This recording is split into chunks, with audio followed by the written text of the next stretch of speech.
Hello, my dear students. Very good morning. Last time we have seen the active differentiator in a class. I am here, Lalit Kumar P. Bhaiya, Associate Professor in Electronics and Telecommunication Engineering, Bharati College of Engineering and Technology, Durg. Till now we have gone through the various topics of the integrated circuits, and in last class we have seen the active differentiator circuit, and there are drawbacks of the active differentiator circuit.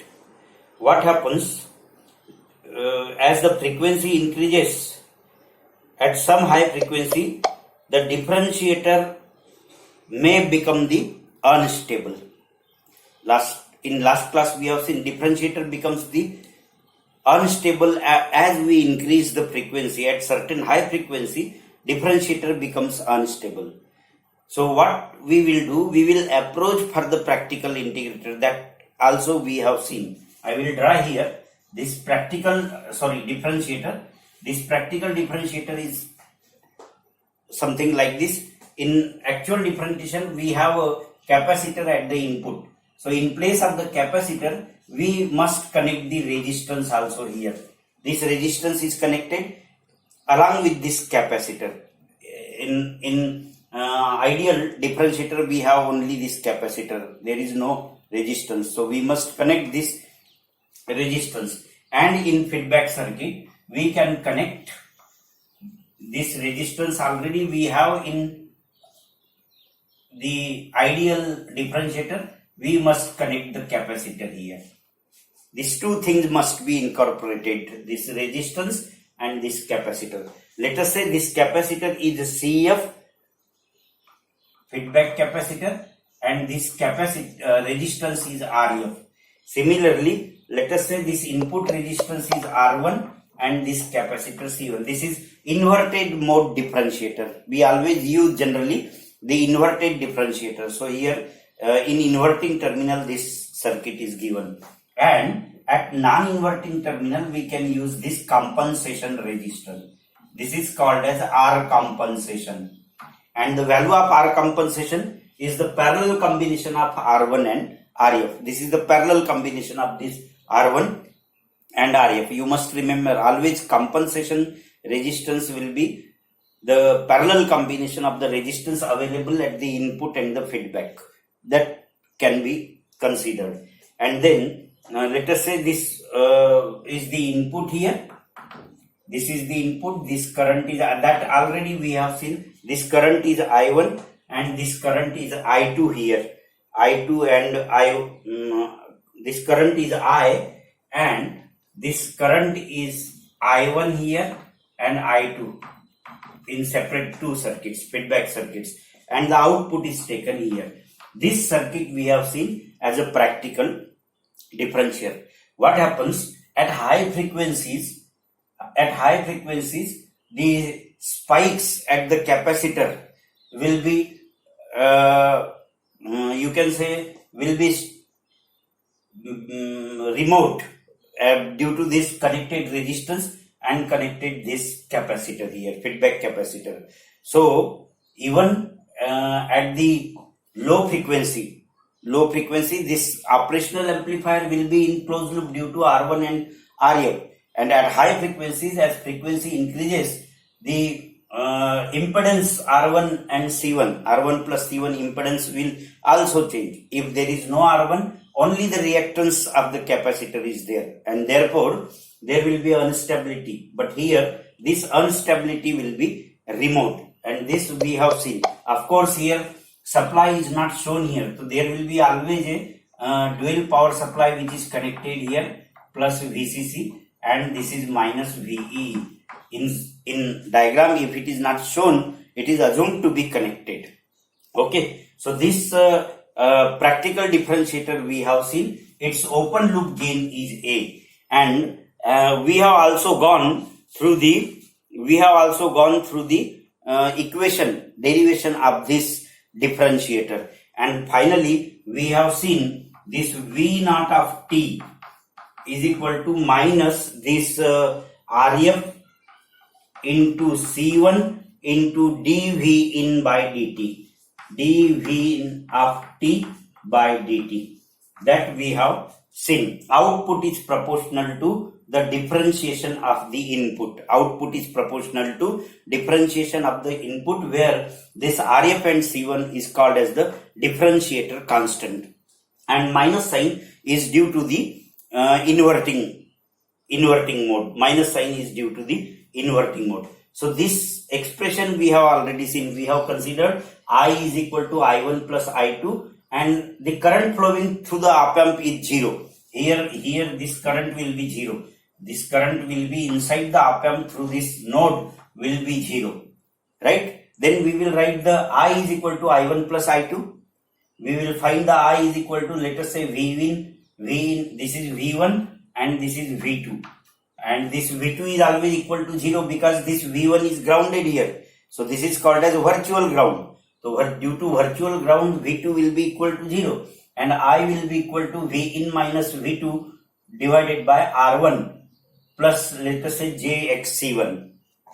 Similarly, I1, that is V2 minus V naught upon Rf, and I2 will be equal to minus Cf into dV naught, dV2 minus dV naught. This equation we have already written and seen, solved it, we will get this derivation. This output is proportional to differentiation of the input, that we have seen. So this is the advantage of the practical differentiator. Now what is important? Along with this practical differentiation, we must see the frequency response of the practical differentiation. And how you will calculate the frequency response? You have to calculate the gain V naught upon V in as a closed loop gain. That is the gain of the differentiator. And this gain of the differentiator as a function of input frequency, V naught upon V in is equal to, let us say, AF. And this AF is the function of the frequency input. Whatever the frequency input is applied here, so we will have the input frequency, and with this input frequency we will change the magnitude of the gain, that is the frequency response. So we will see the frequency response of this differentiator and how this frequency response is useful for analyzing the various circuit. Let us see, you have already gone through this, and here I can say V naught upon V in. V naught upon V in is equal to last equation. While deriving this equation, we have also calculated equation this one. Here I am replacing the T by S. Here I am replacing the T by S. So V out of T and V of S and V in of S. This is the gain here, and this gain is minus S into Rf into Cf,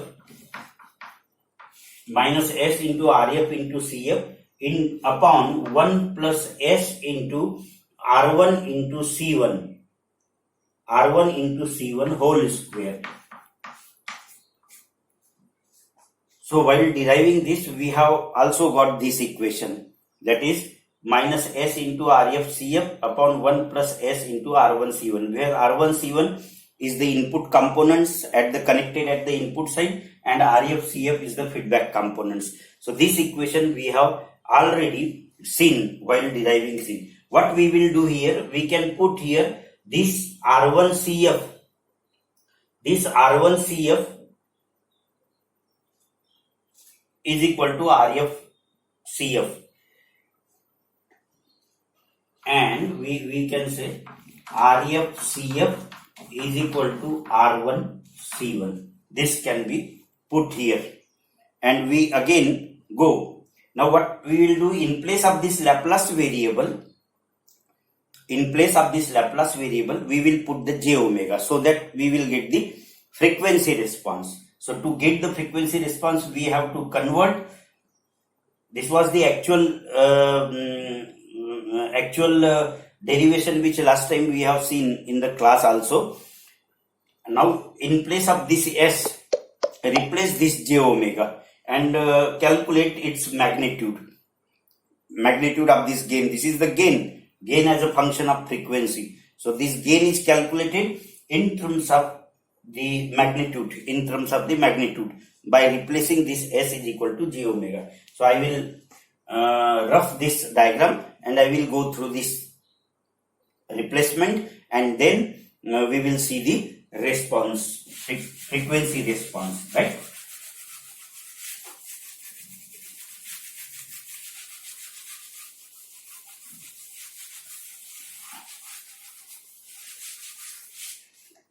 So now this is replaced here. So V naught upon V in of S j omega, I can write here j omega is equal to minus j omega into R1 C1 minus j omega into R1 C1, you can say R1 C1 upon 1 plus j omega, this is j omega into R1 C1 whole square. I will replace this RF CF is equal to R1 C1, time constant, both time constants are equal, and this R1 C1 is replaced here, RF CF is replaced by R1 C1. Okay, then you can have this omega is equal to 2 pi f. So minus j 2 pi f R1 C1 upon this 1 plus j 2 pi f R1 C1, like this. So this can be in place of this omega, we will write the 2 pi f, right? Then whole square, this is whole square, and then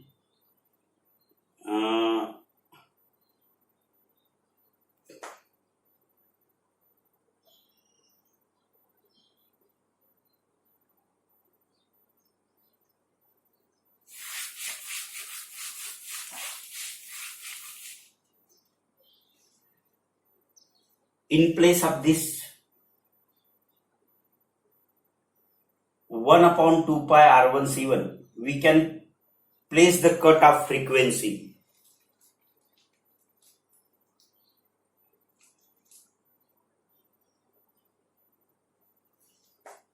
This RF, here RF into C1 is there, RF into CF,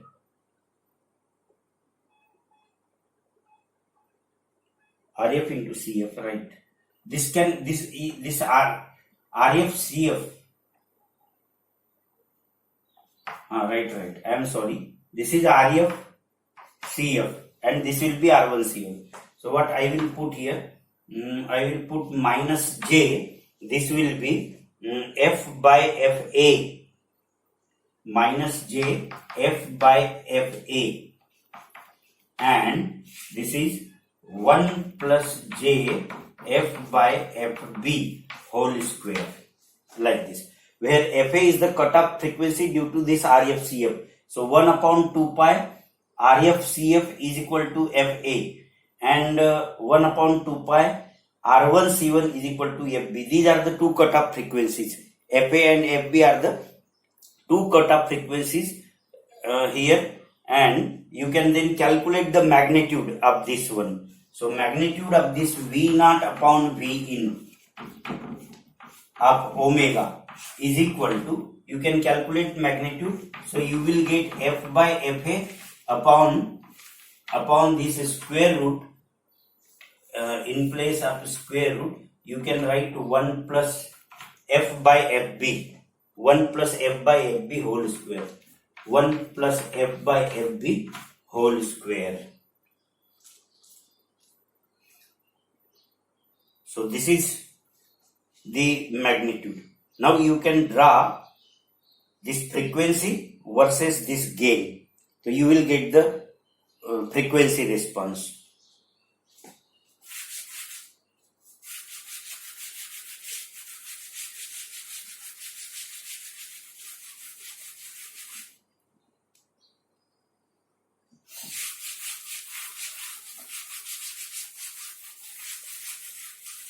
So after getting this derivation, you can plot the frequency response. This frequency response is something like this. Here is the input frequency in hertz, and here is this gain A. Let us say this is AF. So I can plot AF in dB. How will you convert this into dB? This is 20 log to the base 10 F by Fa minus 20 log to the base 10 1 plus F by Fb whole square. That is 40. You can say 40. So you can draw this. So you will get like a high pass filter. This differentiator will act like a high pass filter. So here this you will get initially like this, and this is the infinite increase in the response, and then at certain frequency it will decrease. So this type of frequency response you will find here. So this frequency response is also important while analyzing the differentiator, right? So this equation is important, and using this equation you can draw the frequency response. Now, what are the design steps for practical integrator? So first stage is that choose this Fa as the highest frequency of the input signal. Fa must be highest. This should be selected. Choose according to the requirement. Number 1, Fa should be highest frequency of the input signal, right? Then choose C1 to be less than 1 microfarad. Second, select C1. It should be less than 1 microfarad. Value of C1 should be less than 1 microfarad. And calculate the value of RF. This is to be calculated. Third step is choose the FB as 10 times of Fa. Select this FB should be approximately equal to 10 times of Fa. This is first step, second step, third step. So you will get the value of FB. And finally, calculate the value of R1 and C1 from the expression. Then number 4, R1 C1 is equal to that we have seen RF CF. You can calculate the value of R1 C1 from this expression. So, and lastly, you can calculate the value R compensation. So R compensation can be calculated is equal to R1 parallel to RF.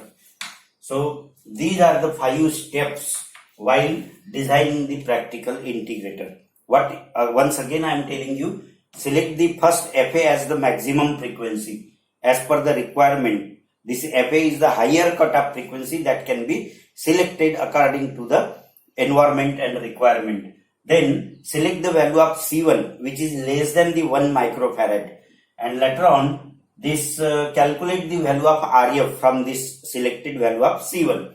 Then select the value of FB, that is the cutoff frequency which is approximately equal to 10 times of Fa. 10 times of Fa. This cutoff frequency is the frequency where it becomes unstable. And then from the R1 C1 and RF CF calculate the RF and value of CF, etc. And lastly, R1 parallel to RF is the compensating resistor. So accordingly, this practical differentiator can be designed, right? So this is the way of designing the practical differentiation. And then what are the applications of the practical differentiation?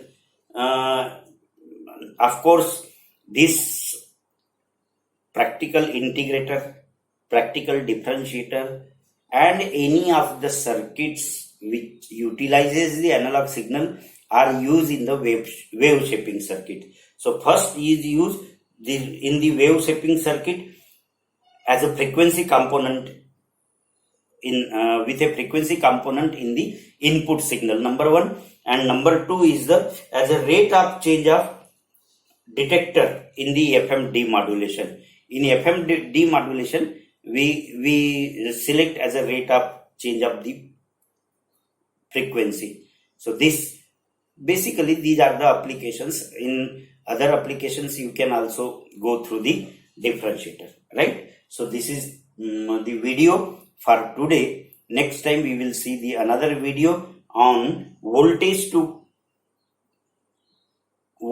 current converter and voltage current to voltage converter, V to I and I to V converter. These two applications we will see in the next video. Okay, so please go through this differentiator, details of the differentiator, and you can refer the numerical of the one or two numericals of the differentiator. I will provide you the page number. Probably this is one with last time we have seen 129 and 130 is the pages where you can see these problems, numericals on this. Okay, thank you very much. Thank you for today's video.